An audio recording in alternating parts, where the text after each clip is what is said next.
If you're constantly tired, if you feel like your body never fully is recharged after COVID, if you tried supplements, diets, lab doctors, and nothing really sticks, this episode is for you. Because what if the problem isn't your weak? If it's your nervous system, and maybe your nervous system is stuck in survival mode. If your nervous system is stuck in survival mode today, we're going to be talking about chronic fatigue. We're going to be talking about long COVID and how the nervous system regulation may be the missing piece. Now, today we have on our show Miguel, and Miguel is going to really give you some great information all about this. Now, Miguel, I am so happy to have you on the show.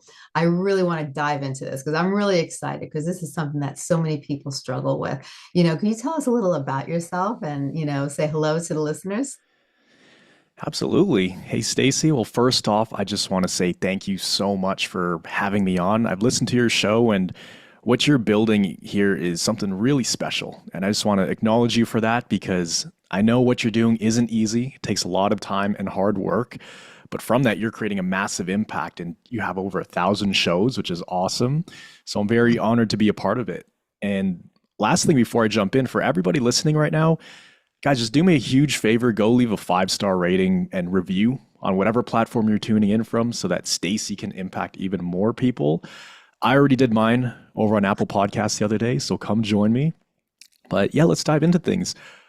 My name is Miguel. I run CFS Recovery, and recovering from chronic fatigue syndrome and long COVID, things like fibromyalgia, it can be a very, tedious and isolating, sometimes hopeless journey. And for you guys listening right now, if you do deal with these things, you want nothing more than just to get back to who you used to be. And many people who are sick, they struggle finding answers that actually work while being told it's all in their head, and they just end up trapped in a cycle of surviving instead of just thriving, right? Losing years of their life to an illness. And so what I do is I help them fully recover using nervous system based approaches and neuroplasticity therapy so they can get their lives back without relying on endless protocols that never seem to work. And just a little bit of background of me personally, I'm actually fully recovered myself from my own health journey. I dealt with 50 plus different symptoms myself. I was bedridden. I was hospitalized. I had to use a walker, a wheelchair. I really had to rebuild my life from scratch. And now I don't have any symptoms. And in the last few years, we've helped thousands of individuals. We have 5,000 testimonials, 50 hours of case studies. And what I'm most proud of, though, is watching people cry tears of gratitude just for being able to feel the wind on their face again, or to spend time at the dinner table with family without pain and symptoms, or just to celebrate New Year's or go on vacations again, just rediscovering who they are beyond their illness. And what I find interesting, people see my life now and they say, wow, how do you do so much? You can exercise, you can travel, you run an international health organization. Like, what's the secret sauce, Miguel? What's the secret medication or magic silver bullet? But I'll tell you one thing, Stacey, there's no exact one external fix that's going to fix this thing. And very grateful for my life. It wasn't always how it is today. And today I'm living my best life, and it's been a long, long journey to get here, which I'm happy to dive into. I am so excited for you to dive into this. A lot of people with chronic fatigue are told just get some more rest, but resting doesn't mean, seem to fix it for most people. It's actually happening in the body when someone feels exhausted but wired. Isn't it true? It's usually inside the body. Absolutely. Yeah. And that is a common mistake that a lot of people make.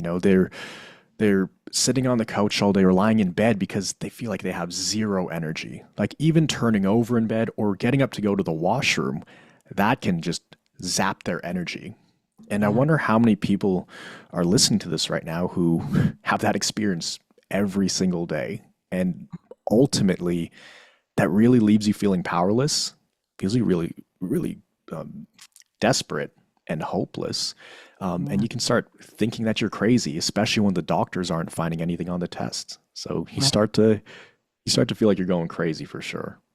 Yeah. And I've seen so many people go to the doctor and, they can't find anything. And, they'll send them home with maybe a pill to mask a symptom, and they have no clue what's going on with them, and, they'll say there's nothing wrong with you, and people just feel hopeless, and it could really frustrate someone. And really a person could just go right into like depression, because, when you're suffering from any type of illness, if you suffer from a long-term illness and you don't feel like you're getting better, it could really damper the way you feel mentally and physically. And to have both those areas of your life, compensated is really a tough thing. Now, I also see that, sometimes a lot of people who are suffering from illness, what's exactly happening when you see like somebody they feel exhausted, but they're wired. Like I know several people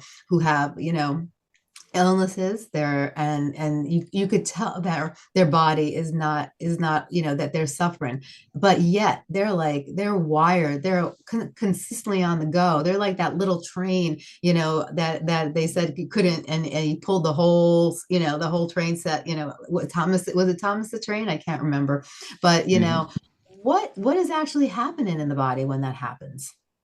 Yeah, that's a great question. Like, what is actually happening to them to cause those symptoms to show up? And I think it's really important to first understand, like, how do they even get this in the first place? How does this all pop up? And here's what I see with people over and over again. And I want to be clear that I did all of this myself. So I'm not judging anybody. This is the path most of us take. But there's somebody listening to this right now who used to be the most driven, active person in their circle, the one who never sat still, always working, always moving, always showing up. Maybe they were an athlete. Maybe they were a top performer at work. They were the person that anybody in their circle could count on. And then something happened. Maybe it was COVID. Maybe it was years of pushing too hard. Maybe they don't even know what actually triggered it. But now they've gone from this like high performer in life to somebody who can barely make it through a shower without Yeah. needing to lie down. Or when the weekend hits, they are just flat on their back the entire weekend.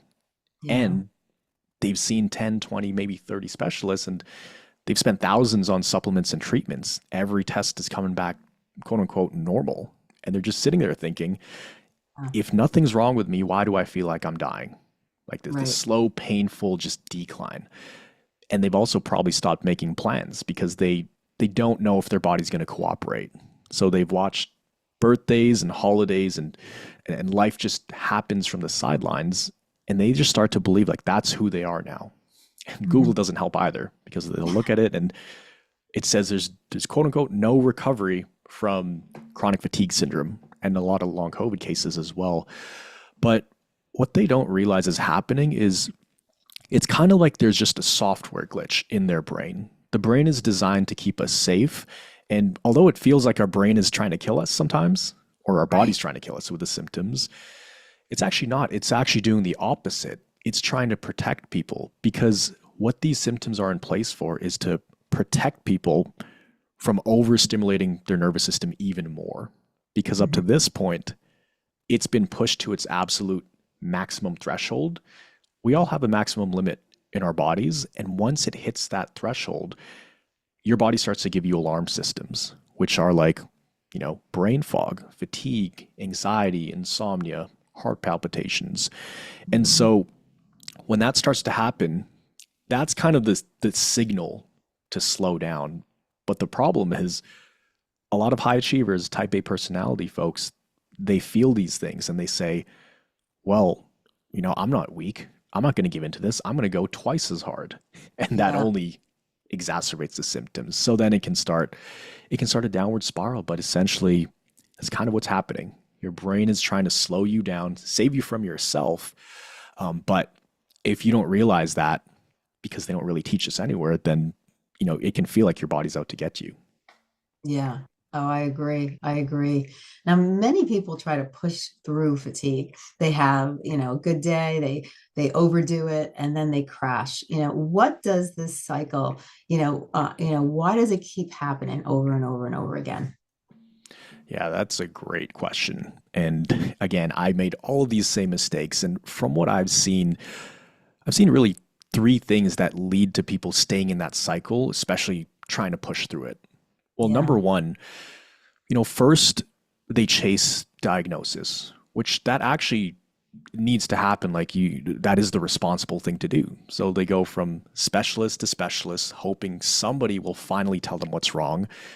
The neurologist, endocrinologist, infectious disease, they get all the blood work, the MRIs, the sleep studies, everything just comes back normal. So now they don't just feel physically sick, they actually feel like they're going crazy, like Mm. maybe they're making it up, right? So that's Right. a dark place to be. The next logical step, step two of three, is usually they throw supplements and treatments at it. Hmm. Hundreds, sometimes thousands or tens of thousands of dollars are spent on things that promise to fix their mitochondria or detox their liver, heal their gut, and they maybe get a little bit of a boost for a week, and then they're right back where they started, or Yeah. worse, because now they've added the nothing works for me belief to their system, uh, Mhm. or they've added that to their belief system, and so Yeah. that's when it leads to them trying to push through it because that's kind of the only option they have. It's willpower. So they Mhm. think, if I just exercise more, if I just be more positive, right, Yeah. or power through like I used to, that they're just going to break out of this. But the problem with that is the brain will punish you for doing that. I Yeah. actually don't even want to use the word punish. It will just respond with extreme measures and give you symptoms because the day you feel good and you say, okay, I feel good, I'm going to go out and I'm going to go enjoy my life. Boom. There's like several tougher days after that, or they crash. They're completely bedbound. So now they're terrified to try anything because they Yeah. don't really know what's going to set them off. And Right. I think at the root of all that, the reason these approaches don't work is they're treating the symptoms, but they're not addressing the root cause. And from what we've seen, the root cause, the source of this problem or these problems is a nervous system that's stuck in survival mode. So Yeah. it's in like this chronic survival mode, but the body isn't actually broken. It's actually doing what it's designed to do when it perceives the danger. The problem is it doesn't know how to turn off. And I wonder Yeah. how many people, are stuck in that cycle because once you're in that cycle, it's very difficult to get out. It doesn't happen with time or amount of effort. It really comes down to doing the right things in the right order to really Yeah. get out of that cycle. It's so true. Now, what does, regulated pacing actually mean? Yeah. So there's a few different ways to go about it. A lot of people, they only focus on the physical things. Like they'll write down their symptoms, they'll write down how many steps they're taking each day, how many hours they're sitting up or on the computer for, and they'll look at those physical activities, which that is a good part of it. But there's a whole other side that most people miss, which is Yeah. the cognitive and the emotional aspect of it. And actually, emotions are the most important thing with all of this. And I know there's people probably listening to this right now, like, what, Miguel? Emotions? What do you mean? Oh, well, I just think more positive, and this is going to go away. Well, Yeah. if you really look at this, the reason the doctors can't find anything wrong with the organs, or at least anything that explains what's going on, is Yeah. because the organs are actually okay. The actual issue is with the brain and the way it's communicating to the body. So Right. emotions can definitely, if they're negative emotions, it's like pouring fuel on the fire here and Right. just igniting that survival mode. So the way to do it is, you want to look at different aspects of what you're doing physically, cognitively, and emotionally. And it's a Mhm. bit tricky at first, but that's where we've built tools to analyze these things. We can actually see, how much are you addressing those other areas, but Yeah. also what specifically should you stop doing in those areas and what should you introduce for those Right. areas for your specific recovery. Now, let's like simplify this. So, like when you say nervous system regulation, what does that actually mean like in daily life? Not in theory or complicated science, but what does, what does it actually mean? Yeah. So I could give a few examples here on the physical side of things. Like I mentioned, like a lot of people, they'll set a certain goal of like, I'm going to walk 10 minutes every day, right? If you're feeling a lot of symptoms and you're flaring up, it is probably wise to not go for those 10 minutes. Like cut it in half, dial it back a little bit, take your foot off the gas pedal in the physical sense. But I think even more importantly is the emotional side of things. That's where a lot of the regulation really happens. I Yeah. remember, I was bedridden for 8 months straight, spoon fed by my 75-year-old grandma. And for 2 months, I was in the hospital. And this is Yeah. going to tie into the point, to the tip I'm going to make. But essentially, all I was focusing on was the physical stuff. And I was getting worse and worse and worse. I thought just resting more would allow me to heal. I thought time would help me. But, anyways, Yeah. I was getting worse and worse. I couldn't feed myself. I was basically drinking blended food in the hospital. And they were actually going to send me home from the ICU. They said, your organs are fine, Miguel. Like, you're not going to die. So we either send you home, or if you want, there's extra beds in the psych ward if you want to work with a psychiatrist. And I was like, really? I'm not crazy, though. Yeah. Like, I can talk to you. I'm here. But I didn't really have a choice because I can't go back home. I'm just going to Yeah. rot away. So I agreed reluctantly, ended up staying in the extra beds in the psych ward as a volunteer. Yeah. They said I could go home anytime, but that's where I met my doctor. And basically, when I started working with him, I was completely bedridden. Within a week, I was sitting up in a wheelchair feeding myself. Within a week of that, I was using a walker. Within a week of that, I was, walking on my own 2 feet. And I was 22 years old at this time. But the thing that allowed me to make that progress was this one idea. And it was the idea that your success in recovery is determined by how well you respond to symptoms. Hmm. Because most people think it's an external fix. They think it's a supplement or Yes. medication or some magical treatment they fly to like Switzerland for, hop in some chamber that powers them up or something. But really, the answer is within. Like, that's where the magic will happen. And Right. he essentially said, Miguel, I know what's going on. You're not going to die. It's very uncomfortable. It feels like that's going to happen. But all you have is a hypersensitive nervous system. And we just need to update that software, if you think about it that way. Like your hardware is actually okay, it's functioning. Yeah. That's why your lungs, you feel like they're not working sometimes, but they're actually okay in scans. Your heart Yeah. palpitations, Hmm. your heart's fine. So it's really responding well to symptoms. So tying it back to, some examples of this in daily life. A lot of people, I think almost everybody's had this experience. Who's dealing with this? You go up a flight of stairs, you're out of breath, your heart's pounding, you start to feel dizzy, and you're thinking, should I call an ambulance? Like, are my lungs shutting down? Am I going to have a heart attack? Right. And you're Right. just terrified. Right.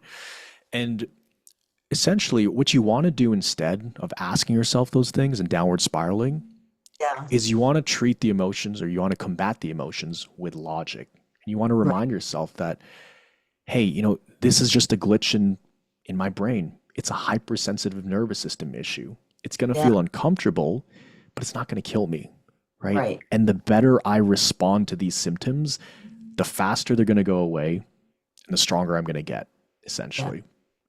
So that's one example. And, you could apply that to stepping out of a car or doing the dishes, because the smallest things feel like running a marathon for these folks. Almost Yeah. everything causes you to flare up. And you Right. just want to treat those flare ups just like it's just a scientific reaction in the body. It's not out to get you. It's not bad.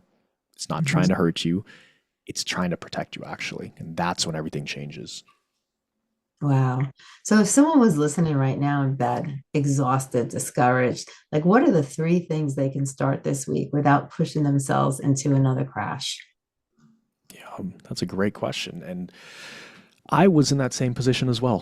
Like for those several months, it was just staring at the ceiling every day because I couldn't do much. Yeah. And the thing with that situation is you do start to lose hope. And I wonder if anybody's ever told them that, the fix is actually simpler than it seems. It doesn't have to be complicated. It's just Right. a few things you really have to focus on that's going to help you get to thriving health. And there's a lot of people who think that I need to add on 10 different protocols and all these different supplements, and I need to do everything perfectly in order Yeah. to heal. And ultimately, that leads to them almost creating way too long of a to-do list. It feels like Yeah. a full-time job. Mhm. And then they can get very frustrated because it's really hard to stick to a plan when your body doesn't allow you to execute that plan. And so instead of doing that, I think there's really three things that people can focus on that can make Yeah. the most progress. Number one, you want to feed your brain as much as you can in terms of understanding what's going on, because you can't actually fix something if you don't know what to fix, right? Exactly. Hmm. You want to treat this as kind of one overarching issue, not 50 different symptoms and 50 different problems. Now, Right. are there 50 different symptoms? Yeah, right? On paper, on the surface level, yes, but ultimately they're coming from the same root cause. So simplifying things, treating it as a hypersensitive nervous system, as long as you've had your tests and scans done and the doctors have cleared you, they don't know what to do with you, Yeah. then I would treat this like one issue, actually. So right off the bat, that simplifies it. Number two, it's really understanding what's going on, especially if you're bedridden. You can't really do anything physically.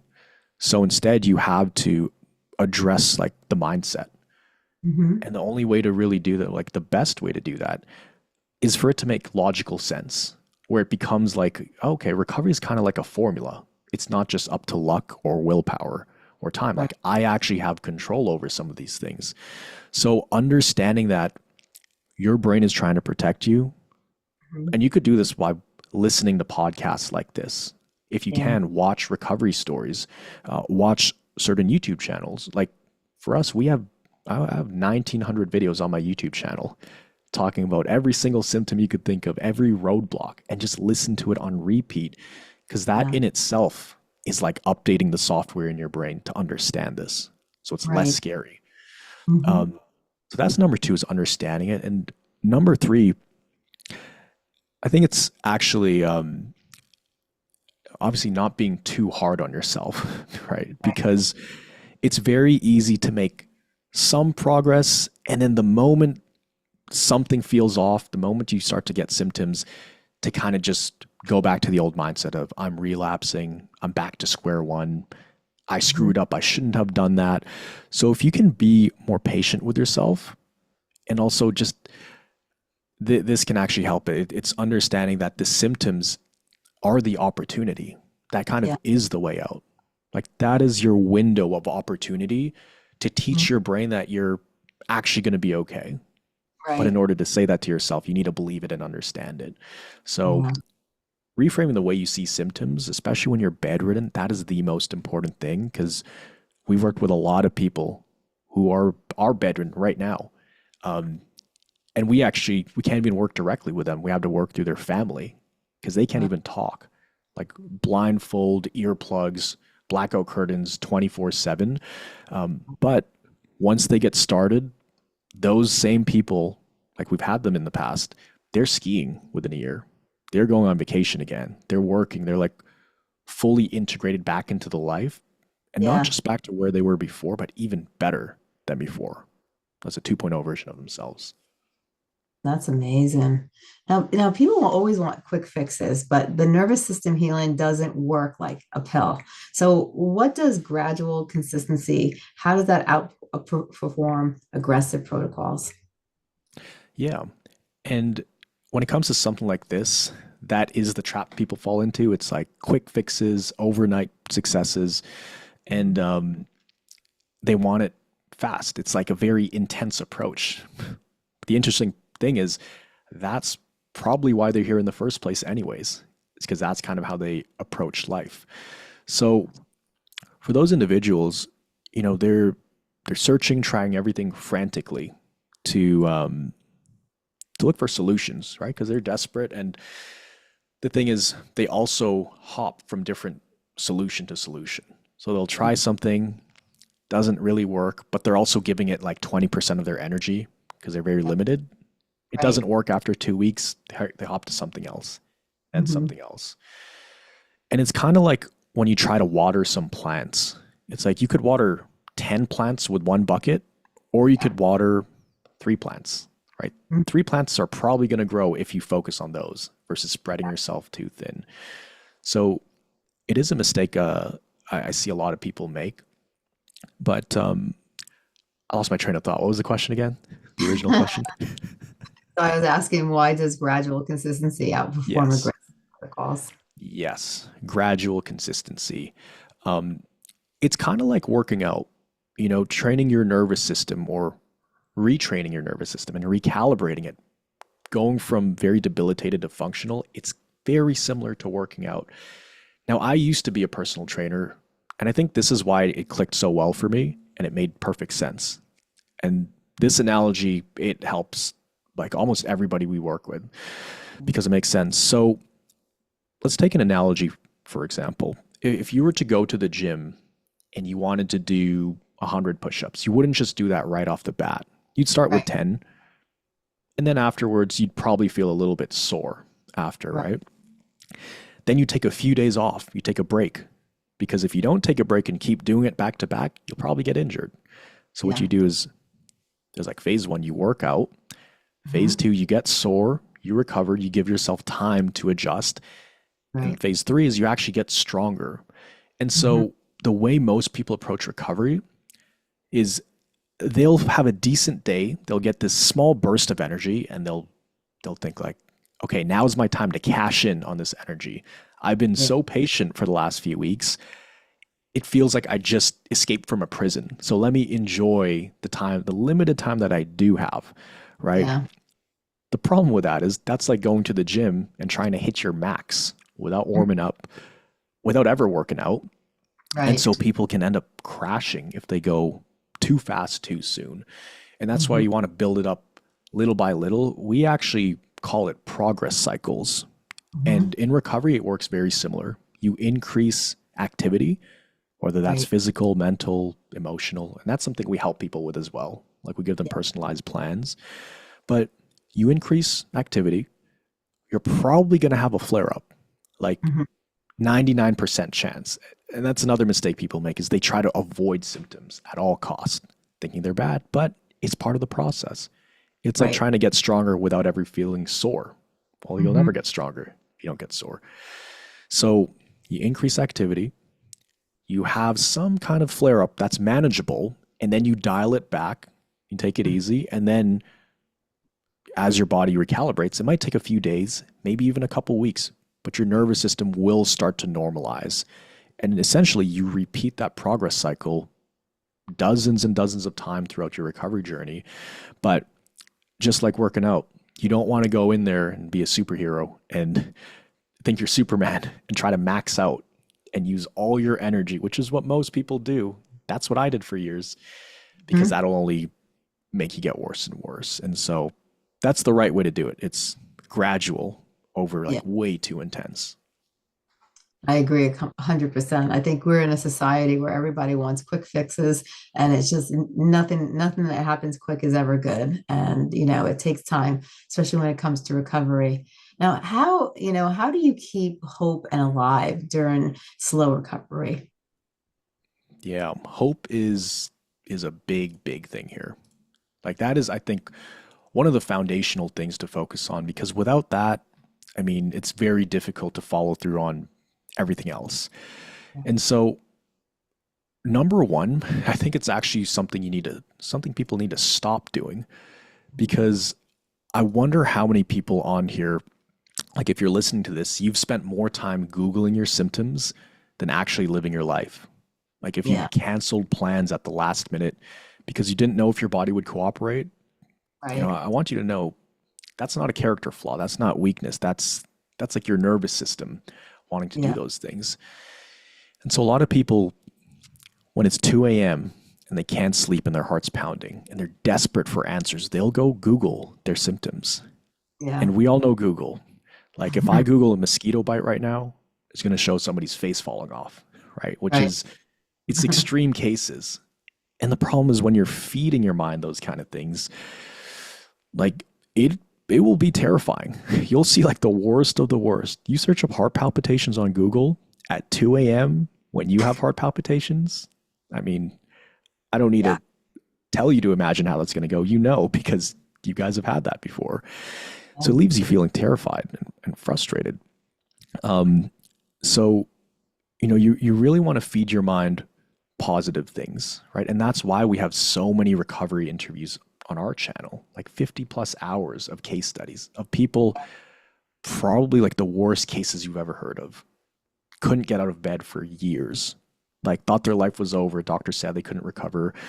When you hear people who have been through that, especially when you think you're the worst case ever, you think you're the only case who's dealing with this. Yes, your case is unique, but there are some pretty insane stories out there.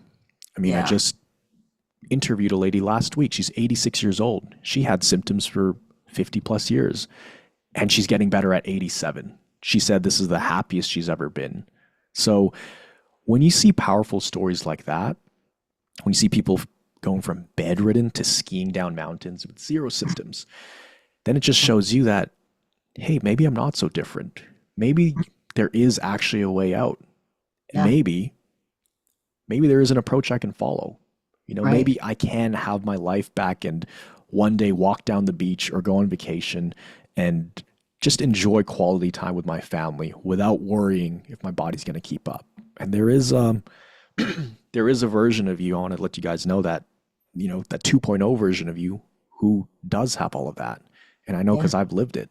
So that's, I think, how you just inject hope into your journey. It's seeing other people do it, listening to their stories, and also getting rid of the baggage of like the Googling symptoms and the forums, because that's a big one. That is like, that's what can keep people stuck for a long time. Yeah. Oh, 100%. Now, a lot of people start to believe this is who I am now. How important is identity when it comes to recovery? Identity is absolutely massive in recovery.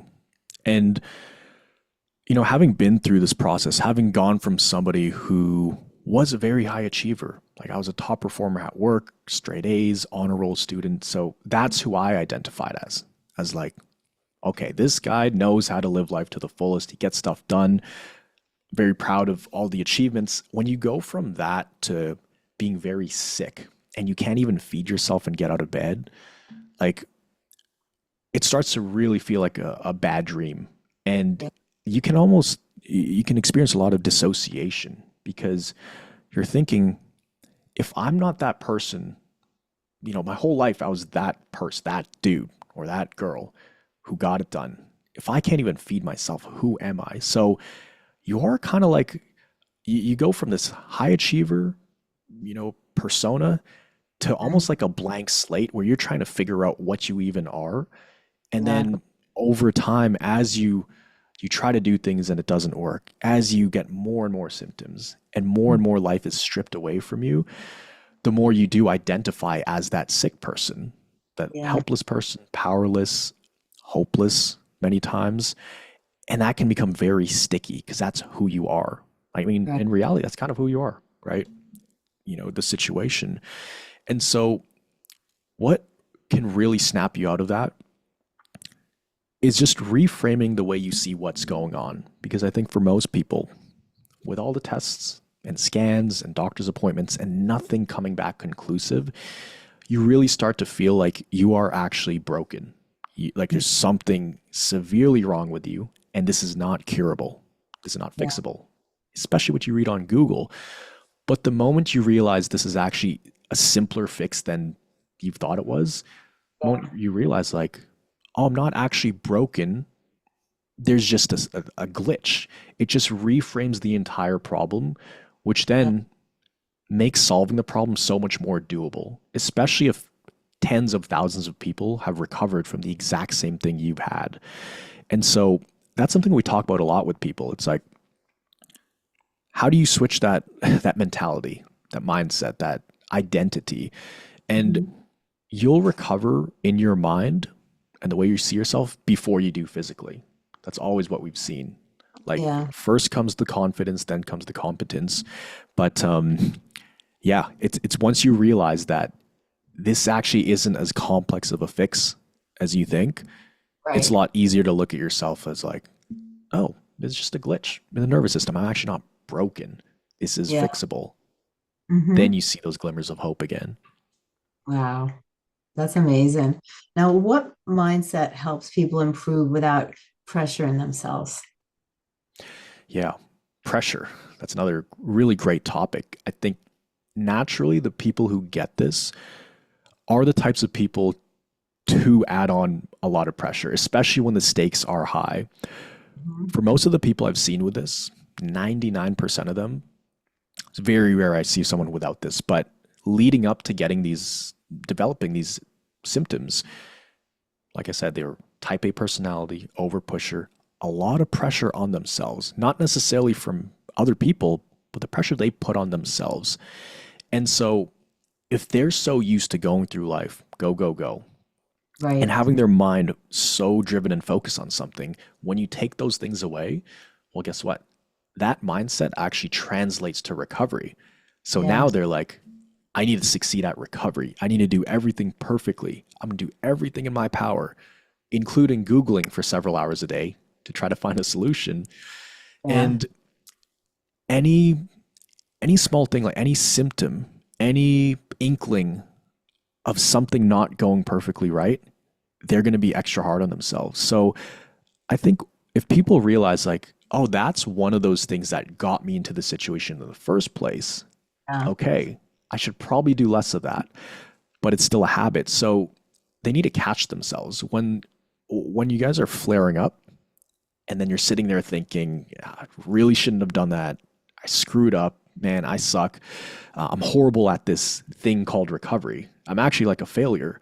Like you could get in your head, but that becomes this feedback loop because the more symptoms you feel, the more negative the mindset, the more pressure you put on yourself, and then the more the symptoms increase. So there's pressure in that sense, but also pressure when it comes to timelines. I see a lot of people, they say, I need to recover by summer. I need to Right. recover by Christmas or 2027. I better be perfect, zero symptoms. The problem Yeah. with that is you start anticipating as the date gets closer to that, right? And you Yeah. start worrying more and more like, am I on track? Am I doing the right things? Like, you just get way more antsy. Yeah. And that antsy feeling that leads to more symptoms. So Right. ultimately, trying to recover faster and trying to put pressure on yourself to perform well and succeed, while that may have worked in other areas of life for really great things and achievements, that actually can work against you in recovery. And so Right. that's where it really helps to, actually be surrounded by other people who are more regulated and who used to think that way, but now they're a lot more chill about things. Like that's why we have so many group calls in the community. And we actually have the community where you just Yeah. get that whole vibe of like, hey, let's not rush through this thing. Let's actually fix this right. So we fix Yeah. it once and for all. Right. Right. So it's really quality over quantity here. I love that. Now, if there was three key points that you want listeners to walk away with today, what would those be? Yeah. I mean, there's so many golden nuggets, that I could share. I think one of the biggest things is, obviously understanding that recovery is possible, but there are a few myths I want to just completely dispel because I think if this clicks with people, they're going to walk away from this a lot more hopeful. Yeah. Number one, we talked a lot about, changing your mindset, changing the patterns in your brain. A lot of people think my mind has always been overactive. Like this has been who I am my whole life. If I change that, you know, will I change my personality? Right? This is just how I'm wired. So Yeah. they believe that their overactive mind is their identity, right? When someone suggests that they calm their mind or change things, they start to panic because, are they going to lose their edge, right? Do I have to become a completely different person? No. You know, I know it's terrifying because you feel like you're losing yourself. Yeah. You're exhausted from having 47 browser tabs open in your brain all the time. But really, what this whole journey is doing for you guys is when you're in it, it's the hardest thing ever, and you think Hmm. it's a curse. It's not until you get to the other side that you see it as a blessing and one of the greatest gifts, because this is like the ultimate extreme crash course on personal development. So once you get through this, you are going to be the absolute best version that you could ever even imagine, because you're coming out with all these tools and gratitude for life that you never would have had if you didn't get sick. And Right. so if you can see this darker chapter of life as Hmm. just kind of like it's kind of like the rebirth of the 2.0 version of yourself, and know that there is something better coming, I think that just naturally injects hope for you. Um, Hmm. Number two, it's like I said, really educating yourself and feeding your mind the right things. So Yes. get off of Google, stop monitoring your heart rate unless your doctor says you have to. Take off the heart rate monitor, right? Hmm. Focus on responding well to symptoms and understanding what's happening, what's causing these symptoms, which is a Yeah. hypersensitive nervous system. And number three, we talked about it earlier, but just don't be so hard on yourself. Right. Give yourself a pat on the back. It's really not easy what you're doing. Like you're going through one of the hardest things I think a human can go through. Yeah. Like there's no known answers for this stuff, or they're very rare. So there's a Yeah. lot of uncertainty in what's going on. Like you really have to even be listening to a podcast like this. Like Hmm. it takes a lot, because you need to have hope after all these other things didn't work. So, don't be so hard on yourself. You're doing the best you can, and it's just a matter of time before Right. things line up and you get your life back. 100%. Definitely. Definitely. Can you tell us some of the services that you provide? Yeah, absolutely. So we have a range of different services. Most of the stuff we do is absolutely free. Like I said, 1,900 plus videos on the YouTube channel.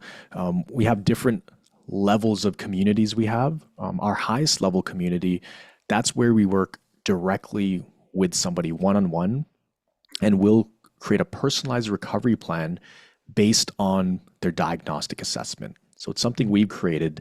We look at their symptoms, their history, activity levels, and we've used this across thousands of clients. So we see patterns in all different types of cases and symptoms. So we know what to avoid at a certain stage. We also know what to implement at a certain stage for specific symptoms.